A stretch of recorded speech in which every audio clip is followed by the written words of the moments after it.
ഇനി ദുൽഖർ.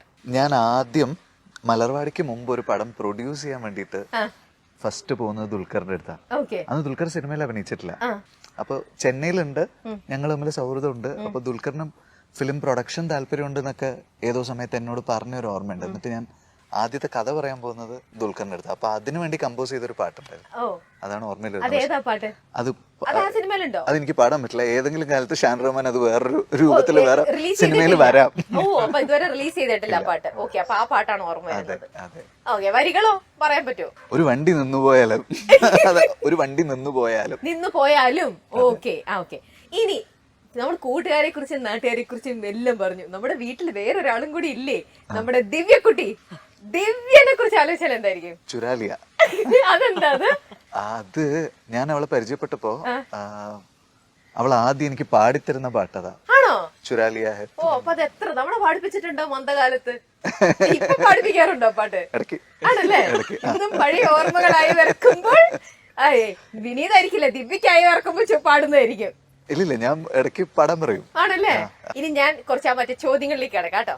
ഞാൻ പറഞ്ഞ ചോദ്യങ്ങൾ പേടിക്കേണ്ട ചോദ്യങ്ങളൊന്നുമല്ല. ഇല്ലില്ല, പേടിക്കൊന്നും വേണ്ട. അത്രയ്ക്കുള്ള കുഴപ്പമൊക്കെ അങ്ങനെയൊക്കെ ചേട്ടന്റെ കുഴപ്പത്തിലാക്കുമോ ധ്യാൻ? ഒന്നുമല്ലെങ്കിലും ധ്യാൻ പറഞ്ഞിട്ടാ ഞാൻ അറിഞ്ഞത്. ഞാനപ്പോ ചോദിച്ചു, ഇനി വിനീത് അന്നേ ഓടിച്ചു വിട്ടോ തിര കഴിഞ്ഞപ്പം, ഇനി ധ്യാനെ വെച്ചിട്ട് സിനിമ ചെയ്യാനോ ഉദ്ദേശിക്കുന്നില്ലേ അതോ എന്താന്ന് ചോദിച്ചപ്പോ അന്ന് ധ്യാൻ പറഞ്ഞു, ഇല്ലില്ല ചേട്ടനും വെച്ചിട്ട് ഞങ്ങളൊരു പുതിയ മൂവി ഈ പ്രൊജക്ട് ഉണ്ട്, ഈ വർഷം തന്നെ ഉണ്ടാവും.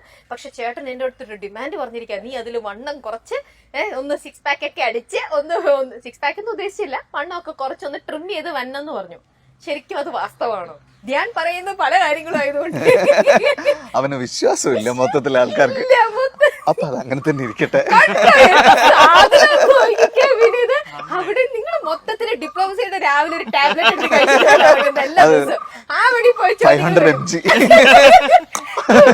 2000 മേളിലൊക്കെ പോകുന്ന തോന്നുന്നു. രാവിലെ ഓരോ ദിവസം ഓരോ ഗുളിക അത് അടിച്ചിട്ട് ഒരു 2 ആഴ്ചയും കൂടെ കഴിയുമ്പോ ദൈവാനുഗ്രഹിച്ച് എനിക്ക് പറയാൻ പറ്റും. ഓക്കെ. പിന്നെ ഞാൻ പറഞ്ഞത് വേറെ കാര്യമാണ്, ചേട്ടൻ അടുത്ത ഒരു 10 വർഷത്തേക്കുള്ള കാര്യങ്ങൾ ഇപ്പോഴേ, നാളെ എന്ത് ചെയ്യണം, മറ്റന്നാൾ രാവിലെ മുതൽ എന്ത് ചെയ്യണം, ഇങ്ങനെ ഫുൾ അനദർ 10 years ഭയങ്കര പ്രീ പ്ലാൻഡ് ആയിട്ടുള്ള ഒരാളാണ്. അപ്പൊ അങ്ങനെയാണോ വാസ്തവത്തിൽ? എനിക്ക് കുറച്ച് പ്ലാനിങ് ഉണ്ടാവും. അവനെ പോലെ ഇങ്ങനെ ലൂസ് ലൈഫ് ഒന്നും അല്ലല്ലോ. പക്ഷെ 10 വർഷത്തേക്കൊന്നും ഇല്ല. ഇച്ചിരി മസാല കുറച്ച് ആഡ് ചെയ്യുമല്ലോ. ഒരു 2-3 അത്രയും വരെ ഉണ്ട്. എങ്ങനെ പോകണം? പക്ഷെ നമ്മുടെ പ്ലാൻ അനുസരിച്ചൊന്നും അല്ലല്ലോ കാര്യങ്ങൾ പോവാ. എന്നാലും നമ്മളിങ്ങനെ ഒന്ന് ഷെഡ്യൂൾ ചെയ്ത് വെക്കുമല്ലോ. അങ്ങനത്തെ ഒരു എപ്പോഴും പറയും, നമ്മൾ പ്രീ പ്ലാനിങ് ആണെങ്കിൽ നമ്മൾ കുറച്ചും കൂടെ നമുക്ക് സക്സസ്ഫുൾ ആവാൻ പറ്റുമെന്ന് എപ്പോഴും പറയുമല്ലോ. പ്ലാനിങ് വേണം അല്ലേ? പ്ലാനിങ് ഉറപ്പായിട്ടും